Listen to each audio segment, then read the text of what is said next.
2. Welcome back, everybody, to the Wave of the World podcast. As usual, I am your host, Jacob Bodega. My podcast serves as entertainment as well as worldly insight into the lives of everyday people creating their own narratives. We discuss various topics ranging from current news to personal one-on-one interviews with some people that I find dope. To the right of me, I know I haven't had a guest in a long time in person, but this is my good friend, my ride or die barber. You know that if you have a barber, that it's like forming a new relationship. I went to Colorado.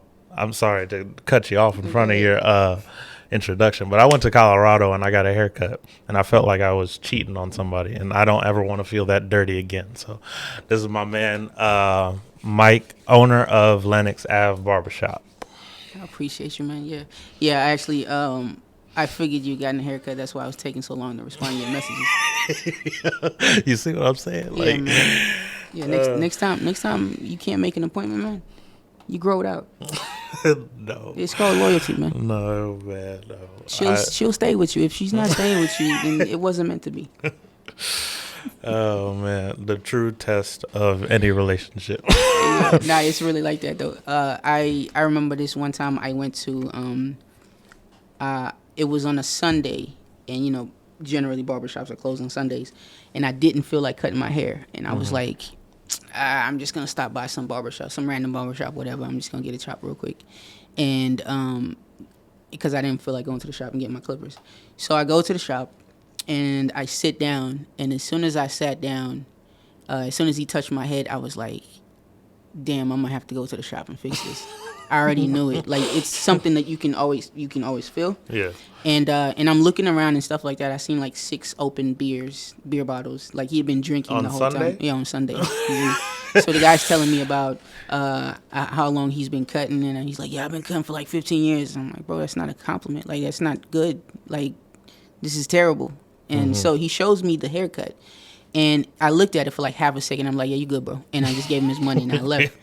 And I get in the car, and I drive straight to the shop to get my clippers and fix my haircut. And but that right there, it reminded me like how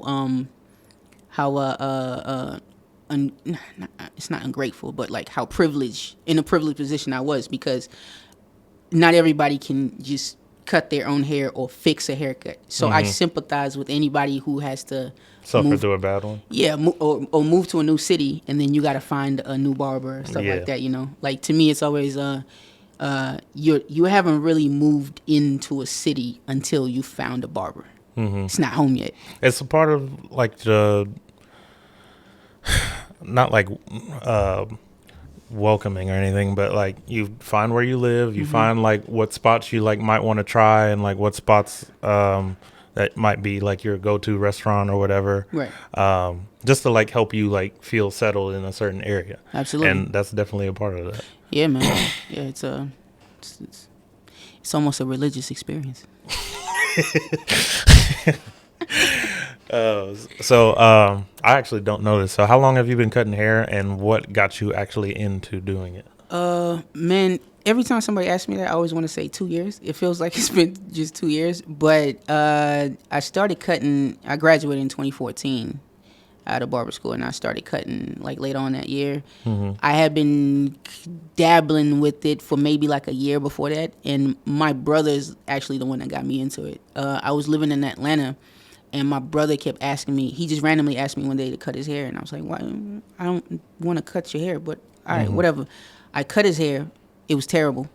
And then he asked me again to cut his hair again, and I cut it again. It was garbage. It was still garbage. And on the third one, I'm the one who asked them. I was like, "Yo, let me cut your hair. I think I want to cut your hair, and I think I want to charge you this time." And then after that, it just became a thing where I was like, you know what, I kind of like this. And then and then it just turned into a thing. It wasn't something I remember. Heb was the one. I remember he said this to me one time when we were in high school, and he was like, "Yeah, man, when I get out, I'm gonna open a shop. And then we can work together, whatever." I was like, "Bro, I don't want to cut no damn hair. Like, what are you talking about?"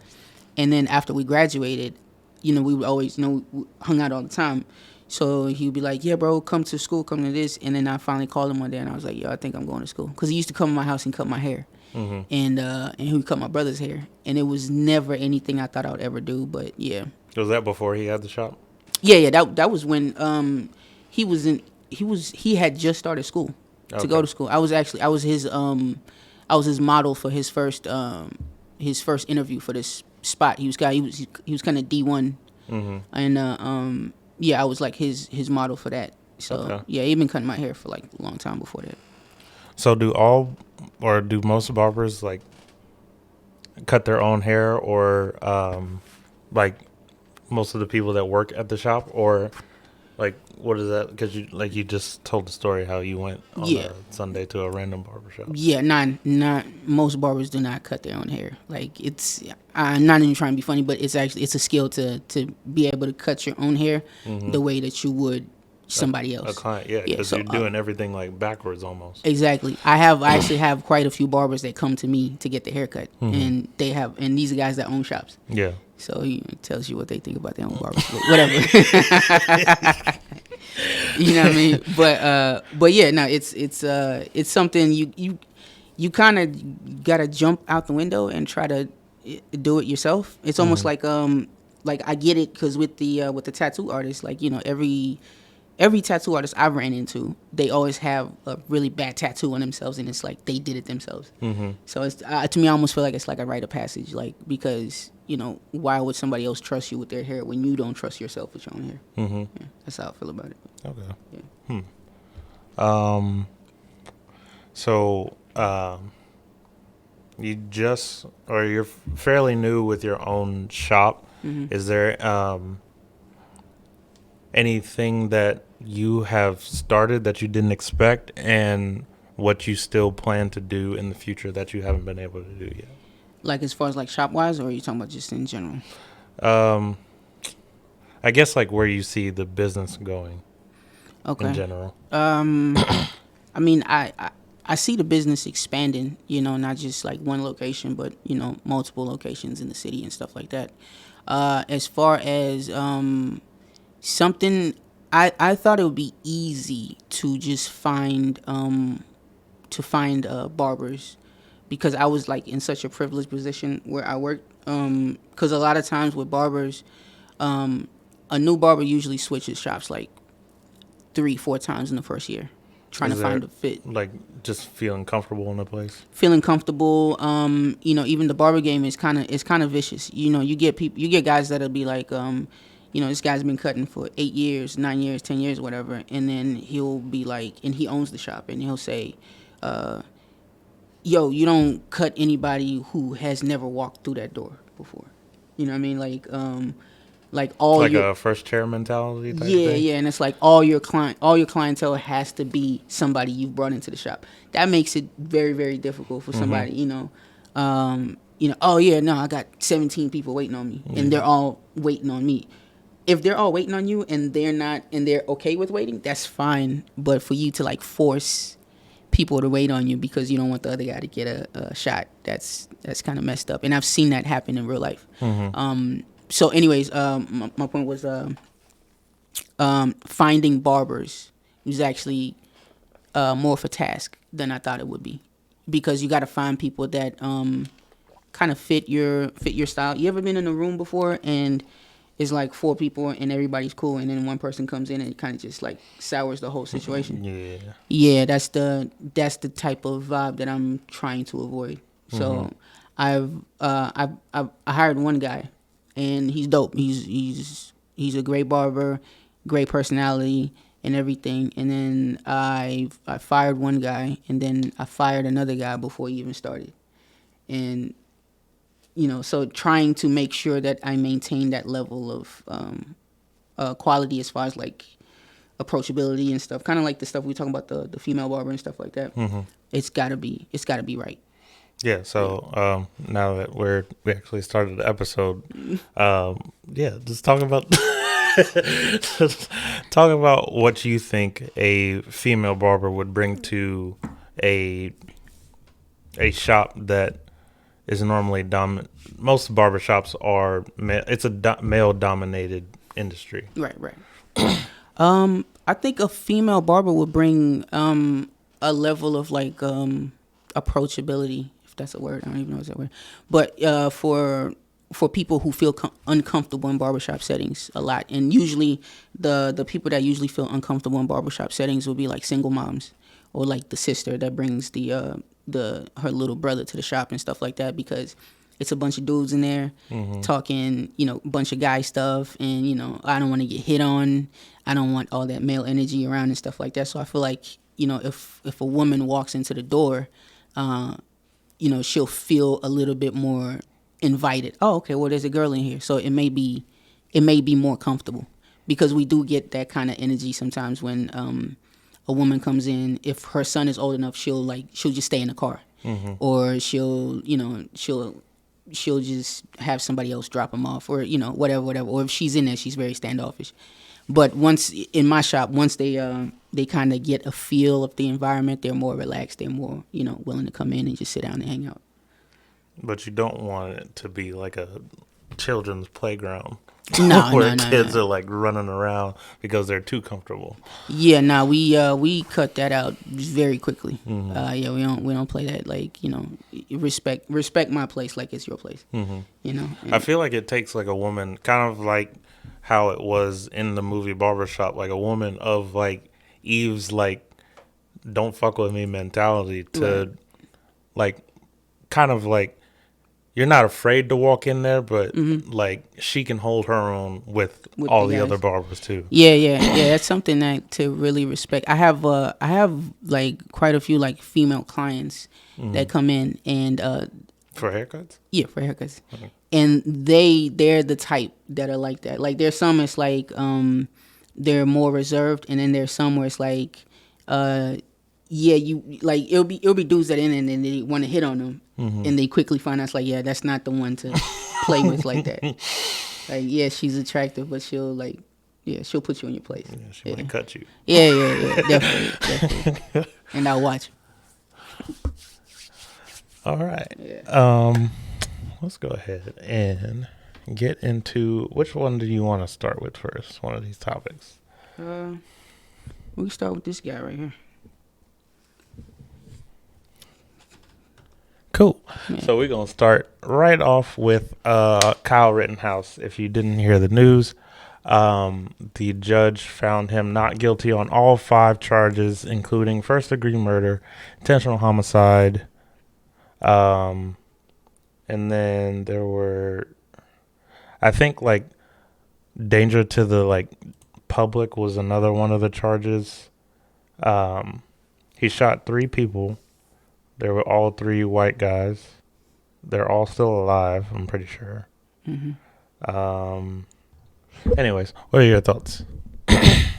I'm not really surprised. It's kind of sad for me to say that. I'm not really surprised at how ridiculous these things go sometimes. Not sometimes, all the time, really. And it's a precedent for... like one tragic event lines up a myriad of other tragic events. So when I remember I saw that the gun charges have been dropped, and as soon as the gun charges were dropped, I was like, this kid is going home. Like, he's just walking away from this.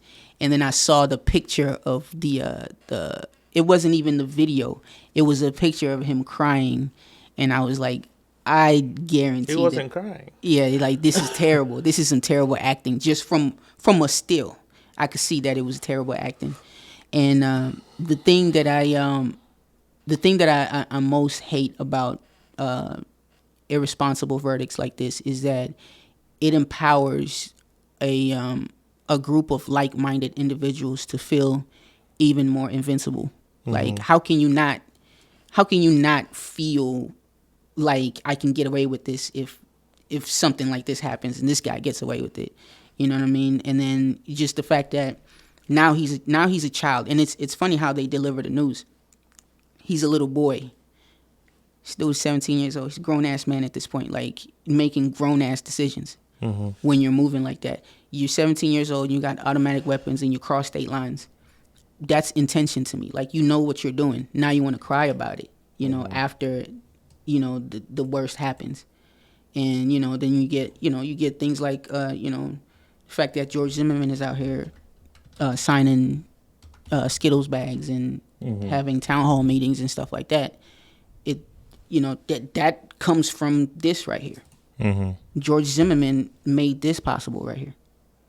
Do you think his age played a role into the judge's decision? Yeah, I think it did. But honestly, I feel like I think it did, but a lot of it, honestly, to me personally, feels like it had to do with the fact that he's white. Okay.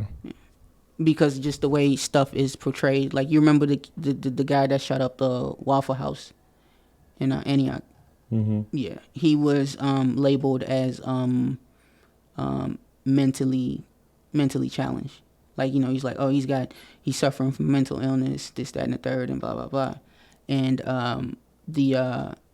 the Marine in Texas, I think it was Texas, or something like that, was labeled as a terrorist and a thug. And it's just the way that they switch the however they want to tell the story.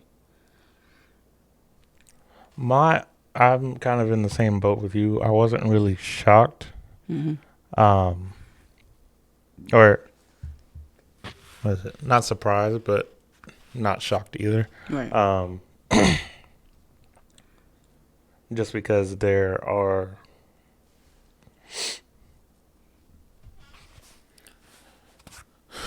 worse things have happened, and I don't feel like this was as heightened as like the murders of like George Floyd and Jacob Blake and all the countless others, because they were 3 white men. Right. And I don't think any of them pressed charges. I think all 3 of them got up on the stand. I don't know what they said about him, but I can't imagine it would be anything positive after getting shot. Yeah, no, absolutely. Did you hear the thing about the I thought it was a joke when I first heard about it. It was the picking the jurors. No. So it was what was it? It wasn't necessarily just like, oh, I want this person, but it was almost like picking the jurors out of like a bucket or something like that. And yeah, the whole thing just seemed very elaborate. And it was like given a bunch of chances that normally a person under fire wouldn't get. Mm-hmm. Because I would think that regardless of his age, if you fire off an automatic weapon, one, obviously he doesn't have a license for it. Mm-hmm. So whoever he got it from or whoever gave it to him should also be held accountable. Yeah, I don't know this to be fact, but somebody told me that his mom drove him down to this thing. Either way, somebody had to give him the gun because he didn't buy it himself. Yeah. I don't know. Yeah, no, that's, I mean, somebody letting off an AR in the house out of like self-defense, something like that, that's fine. But like, you driving half an hour away from your house with automatic weapons to a tense situation, like, what do you think is gonna come out of that? Like, what a rational person just talking about it, like, what do you think would happen in that situation? Mm-hmm. So at that point, to me, like, self-defense is kind of it's plausible, but it's in this situation, I feel like it's a joke. Especially when, because I personally don't really, as far as like the situation that it was that happened, because it was a protest for Jacob Blake, right? Right.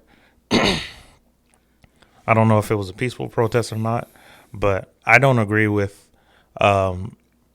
people like vandalizing businesses and like stealing giant TVs, like what is happening last year. Like, absolutely, it doesn't like make like physical sense, or it doesn't make sense to me. But at the same time, like, that's not the answer either, to walk through a street with an automatic rifle on your back and 2 other weapons on your hip. Absolutely, it's antagonizing. Yeah. Like, when you're walking, like I always laugh whenever I'm out in public and I see the guys that walk around with their gun on their hip. It's like you're already creating a negative air. Whether or not anything happens now, Everybody that saw it feels nervous. Exactly. So it's one of those things where it's like, okay, so if we're out somewhere and this guy over here, I get into it with this person right here, and they visibly have their gun showing, we're no longer gonna fight. We're gonna go straight to shooting each other. Yeah. Because that's the type of energy you putting it there is showing me that this is what you're here for. Guns are not for display. It's not. It's not an accessory to your waistline. Yeah, I agree. Yeah. But I don't know. I feel that I've always felt this, but I think I may be not alone, but like very much so, like, not the rest of America doesn't agree. I think that a lot of the stuff that the founding fathers came up with, the Constitution, the Declaration of Independence, I think that most of it needs to be rewritten for modern times. Absolutely. I don't think you're in the minority of that at all. I think I genuinely do think that a lot of people are like, no, like this, if we lose that, then what history or what tradition do we actually have? Tradition of slavery? Like that's a cool thing to have. Tradition of genocide? If you go into downtown Nashville, I was taking my mentor this past weekend. We were driving on 3rd Street going towards Printers Alley in Broadway. And there was a sign right in front of a bank, and it said, and this, I don't really mind this part of history just because, like, if I were a little kid growing up in the South specifically and I saw like a historic sign and like I asked my parents, like, what was that? I would want them to tell me straight up what happened. And the sign said the Nashville slave trade. Right. And it was talking about like what routes that slave owners used to use to bring them in and out of town and stuff like that. So like things like that, I don't really mind. But like whenever people get upset, which I think they have a right to, it happened at MTSU too. That people were protesting because they found out that a couple of the buildings had been named after slave owners or whatever. But if you go back in time, like, we're all fucked up, but I don't know how much of history you have to delete, because if you go back to a certain period, like, almost everybody was a slave owner, and there were black slave owners too. Yeah. No. Well, what you're talking about, I feel like that's something different. That's it's kind of like when you're in a relationship with somebody, right? And they do you dirty, like, and then they you try to stay or whatever, and then they say, yeah, we're not gonna talk about that anymore. The hell you mean we're not gonna talk about that? Those are facts. That's not me attacking you. That's history that happened. Those are things that need to be talked about. So yeah, you seeing that sign, that's completely fine. Like, it's like when I believe in Texas they were talking about doing away with the part in the history books where they talk about slavery. It's ridiculous. But there's certain things that need to change within the laws, or in the Constitution and stuff like that to fit today's time. We look at it'll be just like if people were still having, because hey, you stepped on my shoes, now we have to have a duel in the middle of the street. And I'm gonna take a glove, slap you in the duel. face. Yeah, because you besmirched my name. Like, what are we talking about? Even like when we're talking about changing things like that, man. Another thing I feel like needs to change. They have a cap on the age to run for president, right? 35, right? That's the minimum, right? There needs to be a cap on how old you can be. For sure. Yeah, it doesn't make sense that a guy who's 85 is telling, he's dictating what works in the world that belongs to an 18-year-old. You're no longer with the times. Like, there's nothing, like I remember I saw this thing. It was a versus battle. It was a versus battle, and in the battle, I believe in the comments, I think it was like Joe Biden popped up in the comments, like his Instagram page, or Okay. like, and it was just a bunch of bullshit. I'm like, does this dude even know what Instagram is? I'm not even trying to be funny, like, but it's one of those things where it's like, you know, culturally, some people are already out of touch, and it's just a natural thing because you're just older. You're not gonna relate to a certain point, so it doesn't make any sense for somebody who's that far removed from what society is today to relate to what's going on and, you know, dictate what's going on in the world and stuff. Like, you don't come outside. Mm-hmm. You're so far removed from this thing. What sense does it make for you to be here for this? Do you think that at that point, as I've always thought that a lot of older people should be the same way that a lot of big companies have like board meetings, that they should be advisors on boards and things like that, and still contribute something to society, obviously, because they have a lot of life experience and can give a point of view to younger people. And when I say younger, it could be a 72-year-old man giving advice to a 50-year-old man. Right. Just a different perspective on whatever it is that they're interested in, as opposed to giving them positions of power. As long as those advisory boards don't actually reflect some kind of power. You know, if you're on that board and it's like, all right, we're going to vote on this, and it's a bunch of old-ass people, and they're essentially voting on something, then it's almost the same thing. Like, they're almost kind of like puppet masters. I just feel like one of the greatest things that is in American law is the fact that there's a switch of power every 4 years. I think that's brilliant that it's like that. I think it's stupid that we only have two choices. Yeah, no, absolutely. It should be a lot more, but you know, that's a much grand thing. You know, when you're talking about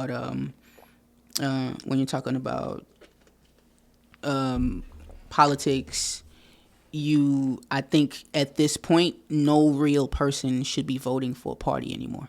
I think we should all be voting for policies. Right. That's what makes more sense. You know, you get a lot of black people that say, "Oh, I'm a Democrat," and then when you start looking at the things that the Democrats are doing as opposed to the Republicans, you're like, hey, maybe you should be a Republican. You know, according to whatever's going on. But you know, the way the game is set up, you're either a Republican or a Democrat because the news companies, the media, is Republican or Democrat, and if you're anything in between, you're kind of screwed. And it doesn't work out. You get kind of like shunned by both sides too. Right. But I do think that's kind of interesting. Like if let's say for instance, there was a voting format and they gave you a list of options, like a multiple choice list of options for, I don't know, like abortion rights or something like that, and you had to choose which category you actually believed, as opposed to picking what person that you wanted to vote for. I feel like the outcome would be completely different, and then they at the end show you who you would have voted for. That would be crazy. I feel like that would be a wake up call to a lot of people. That's actually pretty dope. I think that I think you should talk to somebody about that.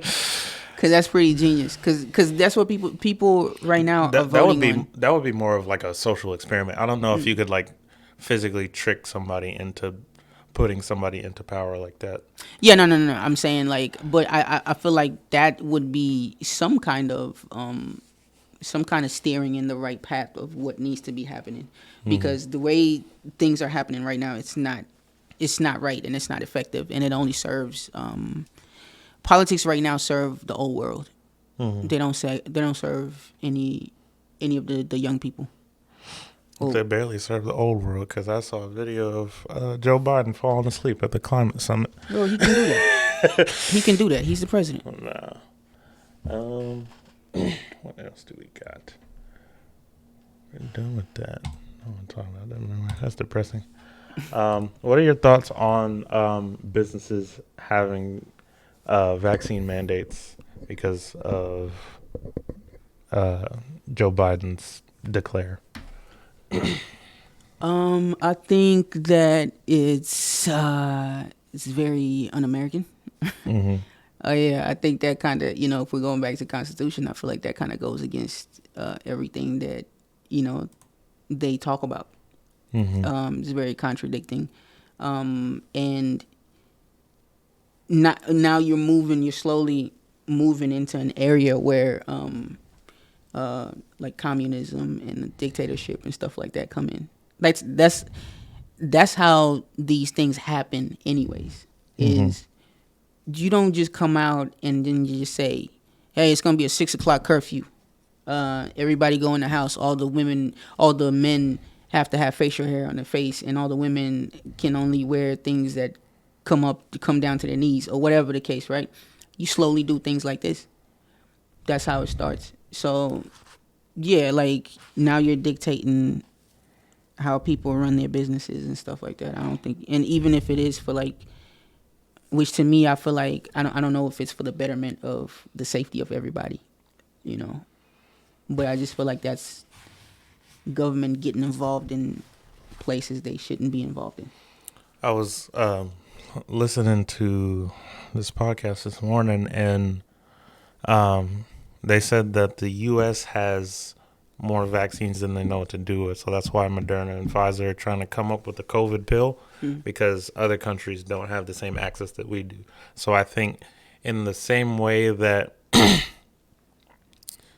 I think that medicine, like a lot of modern medicine, is weaponized against us to make us feel like we have to do something for the betterment of everybody, that they're also going to use it as a business tool to like, oh, we're giving 300 million vaccines to India or whatever country doesn't have the same access that we do. And I don't know, it's kind of scary to me. It is. This whole thing is very scary. It's kind of surreal. Like, I feel like we're living a long ass episode of Black Mirror. Yeah. Yeah. Because this is going to be like a huge portion of whatever history is written in like 20 or 30 years. Oh, absolutely. I mean, even, just the fact that now it's, I don't know what you would call it. Would you call them Corona babies or COVID babies? COVID babies. That's a thing now. Yeah. It's like, when were the boomers? Boomers were like the 50s, right? The 50s and the 60s. Yeah, this is a thing now. Yeah. So just as this is a thing, this whole COVID vaccine thing is going to be a thing too. And it's just, I don't know. I was surprised to see how many like big companies would follow suit, like Facebook, Netflix, Ford, Google, Microsoft. So this is where the conspiracy theorist in me comes out. Because when I start seeing things like this, then I say, okay, when you get a majority, or not even a majority, when you get platforms to go along with something, that's when you get the rest of the herd to follow exactly what's going on. Okay. I was actually surprised that the government would even step in. You know how like in DC, they have lobbyists and stuff like that. They come in and say, "Hey, we're gonna make health insurance mandated for everybody, but this is what it's gonna do though. Like in actuality, you guys are actually like the heroes in the situation, because you're mandating that health insurance be required of everybody, and everybody will get punished. The people who don't get punished, but and at the same time, it's gonna pay for anybody who can't have it, or whatever the case. When you're lobbying for things, right? So the way that they went about this, I was actually surprised that the government actually stepped in. I thought that the lobbyists would go to the businesses and get them to push it on their workers and stuff like that, and the government never has to step in and not make it seem like it's a government mandate type thing. So what's your conspiracy theory? That it's not. It's people in power pushing professional people to make this thing a regular thing. So when you make it to where it's like, hey, you can't work, hey, you can't travel, hey, you can't do this without getting a vaccine. Now it's a part of everyday life. But in that same breath or like way of thinking, like Um,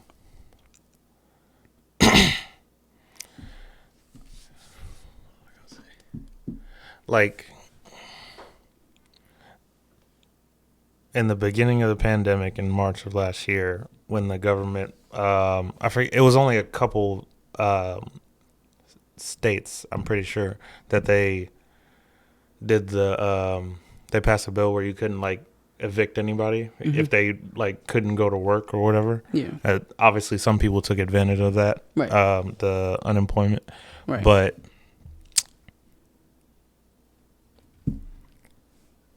I don't know. I just feel like you can't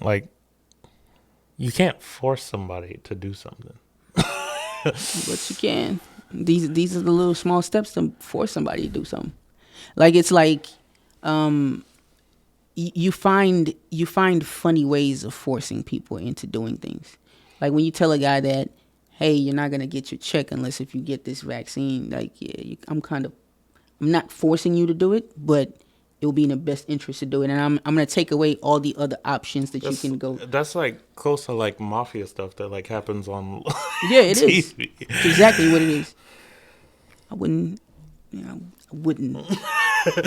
smart for you. I wouldn't say that it's a bad decision for you to go to this place at this time, Right. but you might want to stay home. I'm just what I'm It's saying. suggesting. Yeah, exactly. It's a very like forceful suggestion. Right. I'm not telling you to kill the guy. I'm just saying it would be better if he wasn't here. But at the same, or like I guess in like the same breath, which I thought it was genius on Yahoo Finance that like companies like McDonald's and Amazon and Walmart, they're paying their people like $15 to like $18 an hour, Okay. which it's better than it's double what minimum wage is. But what they're doing is they're just not working as many hours as they were Right. when they were making the regular $7.25 or whatever it is. It's different depending on what state you're in. Okay. But I thought that was crazy too. Like you can't at that point. Like now, I can't do anything outside of like I wasn't making no money before, but now I have more free time. Right. But before I was working as a means to an end. Right. And now I'm working less, but now I have free time to, do other things, which probably isn't good for somebody who's making minimum wage. Yeah. No, it's not. It's not. It's a I don't know. It's a messed up whole funny situation. Someone who wasn't making minimum wage, that I thought it was very interesting because me and my bosses were actually talking about this because the NFL, specifically the NFL, they provide like personal Ubers for the whole team. Right. And they let you know that you have this person on this day from this time to this time. And there's always a driver. There's like 3 of them that like share a shift with like 3 or 4 people. Right. And this man decided to, I'm pretty sure it was a Lamborghini that he wrecked. He was going like 150 miles an hour. Yeah, it's at 156, I believe. Yeah. I think it's Corvette, I believe.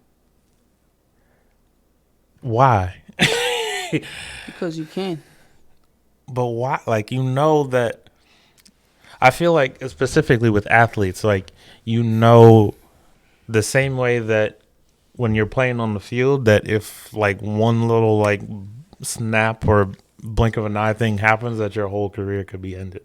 Okay, so here's the thing, and this is not me shooting this guy any bail or anything like that. Like, I think he's a dumbass for what he was doing, but this is the thing that you got. I think people have to consider with these people, right? These types of guys. So when you make it into the league, right? It's fair to say that this is something that you're probably doing from a very early age, and you kind of get special treatment and stuff like that because of who you are, right? I was going to during my little short stint in college, I went to Vol State, and when I was at Vol State, I remember at the beginning of the semester I would see the baseball players in my classes. I would see them at the beginning, and then I'll see them at the very end. And they never had to show up to class. They, you know, everything was taken care of for them when they were going, right?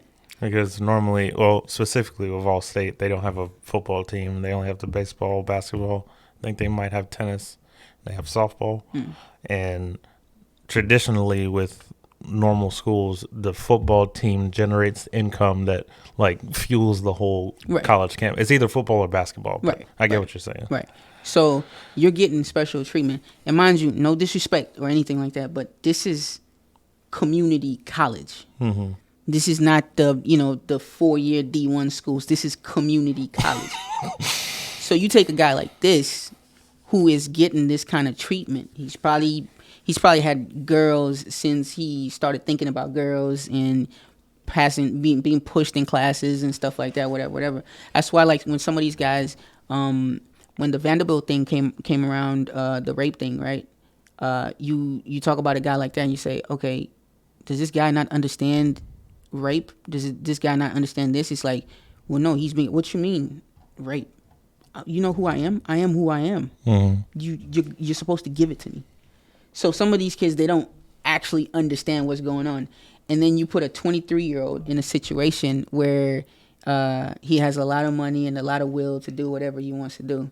And then the other like aspect of it, I'm not saying this was him, but in our culture, like, you know, especially like hip hop culture, we suffer from a lot of self-esteem issues. That's why you see a lot of guys that wear, you know, big ass chains and shit like that. You wear your money to show everybody that I'm important. I do this, I do that, and blah blah blah blah blah. You doing that is a part of, like, you just being ignorant. Look, dude, you didn't have to do that. You could have went to the club and partied, and then when you were drunk and whatever, you could have had somebody pick you up. You could have had somebody come get your car. Now you get in a situation where you're showing off. That's what you're doing. 156 miles per hour, you're showing off. I heard that there was he had a girl with him in the car or something like that. Yeah. Pretty sure. So yeah, that's all it is at that point. You're showing off, and it was, you know, I don't feel bad for him because of the position that he was in life. I have more sympathy for, like, a regular guy that works at Kohl's, and, you know, he does something like this, whatever, right?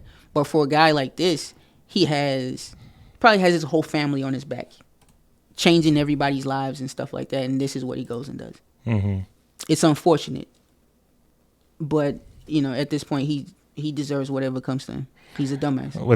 In the same sense that you were saying that a lot of things are handed to them, I just saw that the judge decided not to send him back to jail. Do you think that's a part of that? Maybe so. I'm not sure. Why not? I mean, he killed somebody. Yeah, I don't get why not. I don't know if it was the woman this was the woman that was in the car with him, or if it was who he ran into. I think that's who he ran into. Somebody told me that. I didn't look, but I heard that there was a woman in the car. It doesn't matter whether or not there was a woman in the car. It's just the fact that you were drunk and you were going 156 miles per hour when you didn't have to. It was a Corvette. Yeah, and he hit the lady, in the other car. And she was 23. So was he, right? Damn. He's 23. Yeah.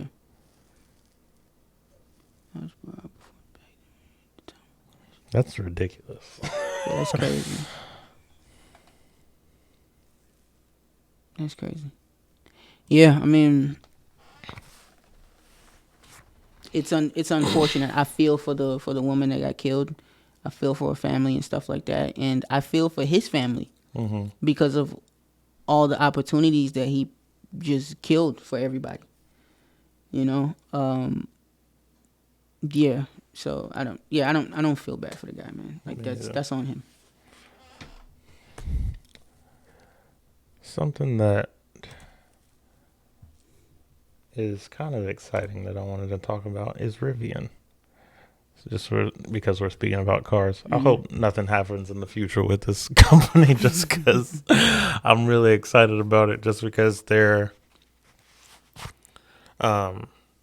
giving some competition to Tesla. And there's another company, it's called Lucid. but they haven't had as much excitement as Rivian because Rivian is backed by Ford and it's also backed by Amazon because both companies plan to go carbon neutral by like 2030 or 2040. And I think this is how they're going to do it because Amazon is supposed to get 100,000 trucks in their fleet to help with Amazon Prime is already fast, like but I do think this car company is, or I think it's a truck company specifically, but I think it's super interesting. And what are your thoughts on like electric vehicles and like what you see like the future going? Because I know you're kind of like a car guy. Have you ever driven an electric car? No, I've never. I've been driven in an electric car before. The performance is incredible. Like we did the what is it called? The launch, the Tesla launch thing. Yeah, that was dope. That was crazy. It's kind of crazy that they allow the new cars. They have the S Plaids. They have a thing called the cheetah stance, and the back two wheel or the rear wheels lift up, and the front two wheels go down, and it adds like a 1.2 seconds of the 60 0-60 zone. Yeah. Jesus Christ. It's so fast. Like it's almost like being in a spaceship. I don't know. I've never been in a spaceship, but I can guarantee that's what it feels like. Yeah, you get hit with the G-force. Yeah. Like I remember there was this ride at Disney World I went to. I think I was like 11 or something like that. And it was a roller coaster where it was Aerosmith and they're trying to get to the concert. So it plays like a little movie and then everybody jumps in the back seat and it looks like you're in the back of a limo. And then the car's got to take off. The thing took off at 0 to 60 in 2.3 seconds, I believe, or something. I feel like at some point it's not going to be safe for like humans to be in. No, it's not. It's not safe right now. Like it's kind of crazy how they're allowing just a guy with $80,000 the power to go 0 to 100 in 2 seconds or whatever it is. But when I was in the Tesla, that was the first time I had ever felt the same sensation I felt when I was on the roller coaster. These things are crazy. I watched it was like a preview of this like a month ago or 2 months ago or something like that. And I thought it was pretty dope. I do like the electric cars that they're good for the environment and stuff like that. And then also the fact that with the electric cars, you don't have to do oil changes. You don't, the maintenance and stuff like that. The electric cost isn't as much compared to like gas prices isn't that much. Right. The length of the battery is great. Right. I need them to sponsor me. Yeah. I have no beef with electric cars. The only thing that I don't like about electric cars is the fact that they're quiet. I like to hear my engine. But I know that's something that's... Do you think it can be done? Yeah. Yeah, because they filter, like their cars, though, they filter engine noise through your subwoofers now. For some of these sports cars and stuff like that. So it would be like artificial noises and stuff. I can't remember if it was Ferrari or Lamborghini, but the same person that designed the iPhone, the Apple Watch, and the Mac desktop, he got hired by one of those two companies to help them create an electric car. So you may see something like that in the future. But I don't know when it's going to be because both of those car companies are traditionally known for making like loud, or not even loud, but like a nice loud engine that you know it when you hear it. Right. Yeah, it's and the other thing too, the prices is getting high, man, on cars. I don't think that's that bad. I don't think 67,000 or it's starting at. I think, especially for like if this was like your second car, I was already looking up the prices. All you need is like 5,000 or 6,000 down for a Tesla. Yeah, big money. Your haircuts are starting at $50 from now on. Nah, I know what you mean though. Now I was just saying in general, like I remember at one point, $30,000 for a car was like whoa. But now it's like 30,000 gets you in the door if you're trying to, you know. I think at some point though, they're like the electric car company is either going to. I don't think it's going to completely phase out like regular cars just because there are those like car enthusiasts that like collect them. And, Right.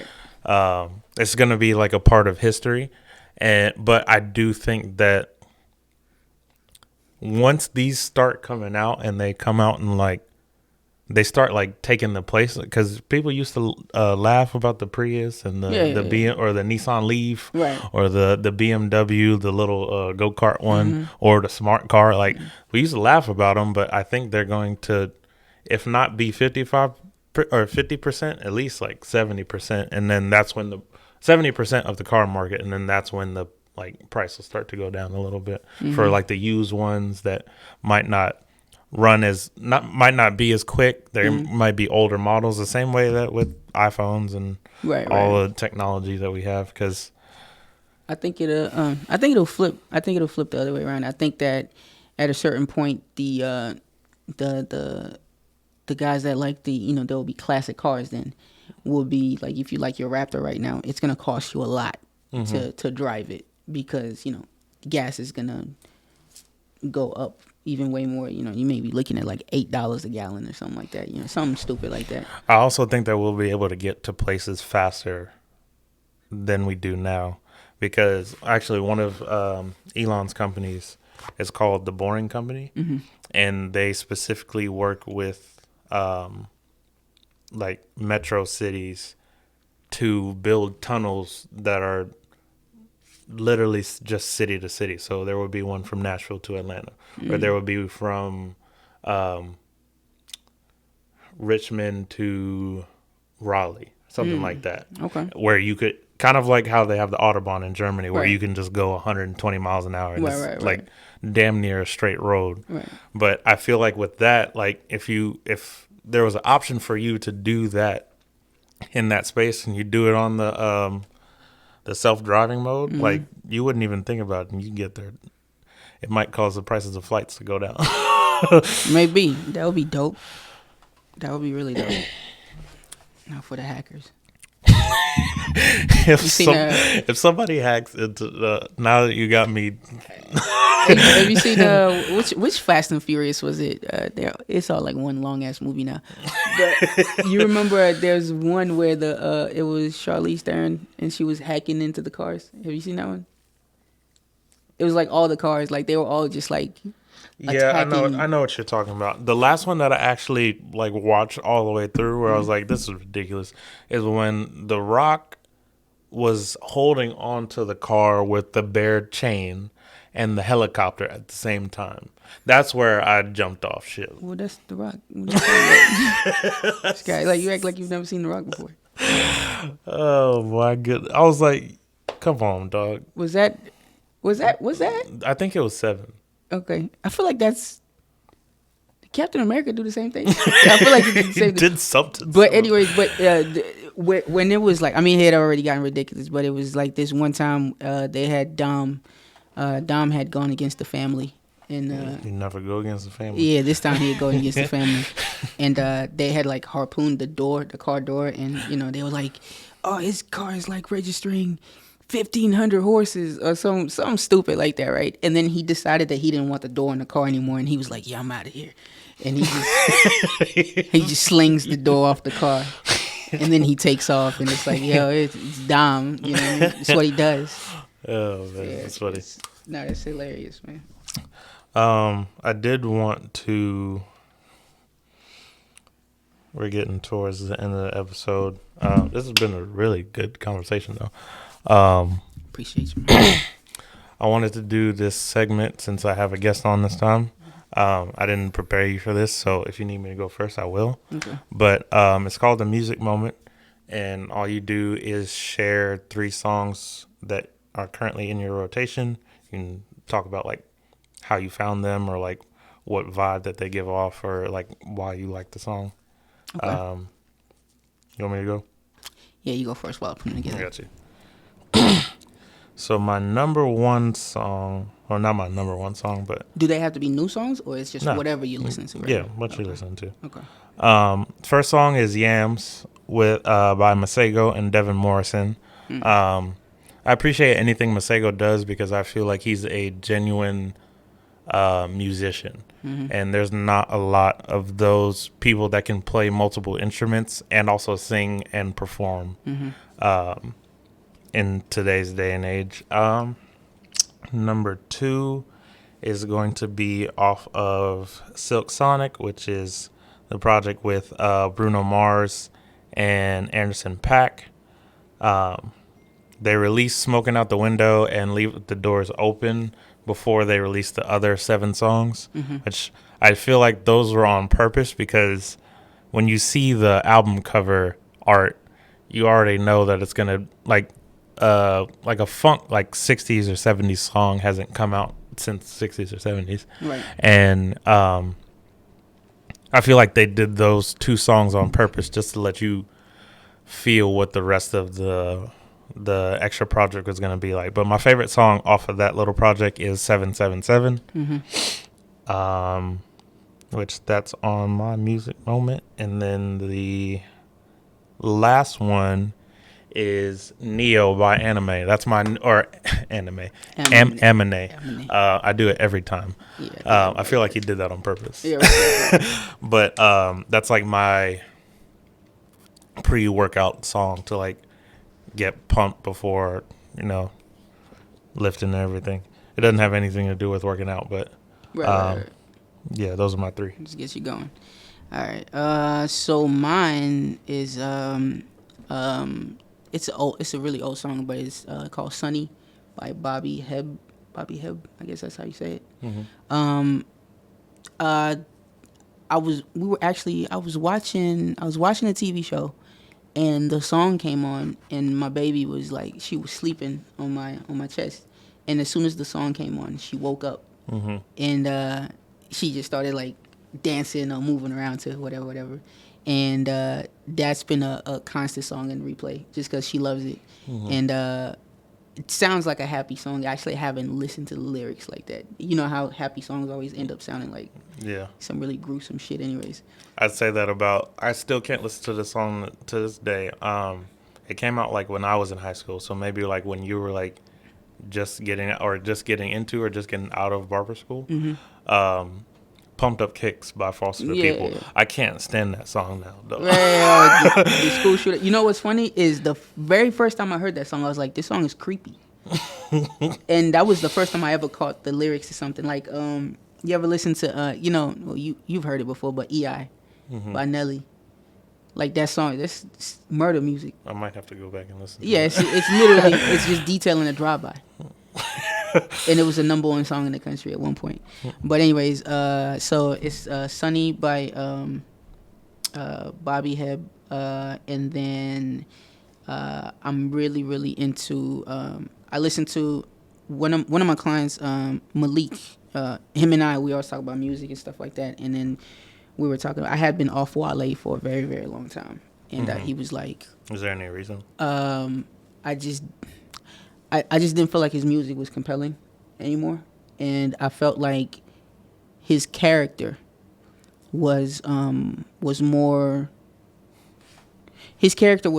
overt than what his music actually was. So to me, it made him sound crazy. It made him look crazy because he was almost coming off like he was like Tupac, right? Tupac without the catalog. So when you're Tupac without a catalog, you sound crazy and stupid. And he was like, so me and him, we were talking about the Nas album. I went to the Nas concert, and then he was telling me, he was like, bro, you gotta listen to Wale's album. That album is like, it's just as good as the Nas album. And personally, Nas has album of the year for me so far. And I was like, no way, because I had listened to like 3 songs from it. But anyways, I went back and listened to it, and the guy was right.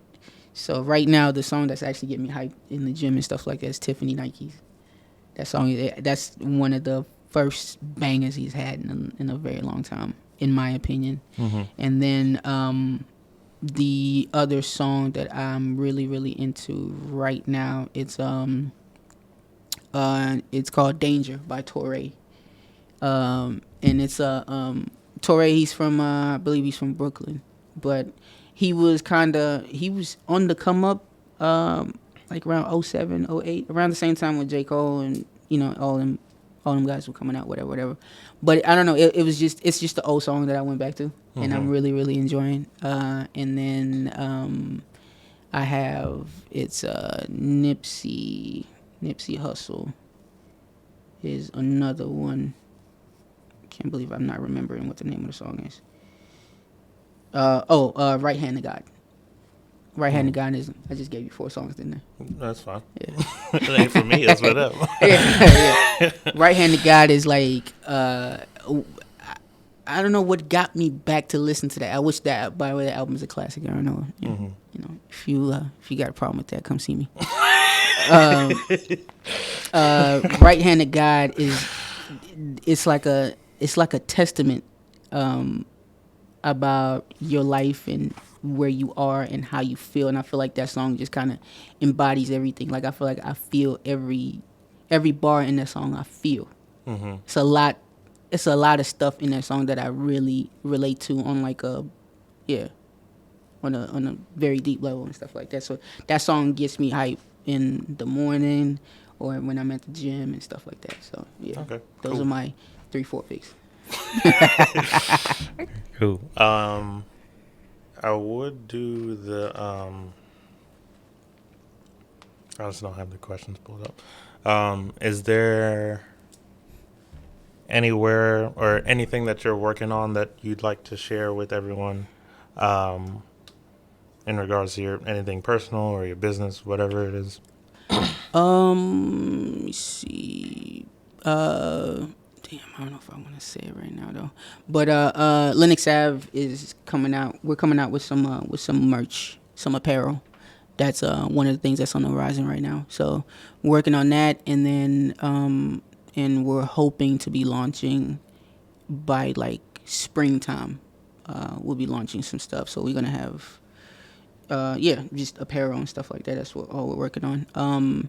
And then also stepping into like the media game a little bit. I wouldn't say podcast, but I would say something in the media realm is what we're stepping into.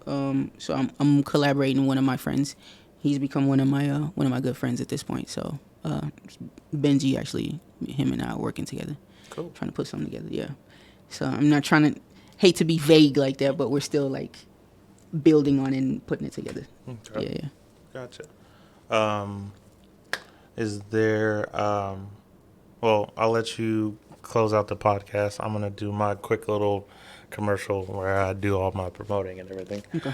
As always, you can support the podcast by liking it, sharing it on Spotify, giving it 5 stars on Apple Podcasts. You can also support by going to www.patreon.com/Wave of the World.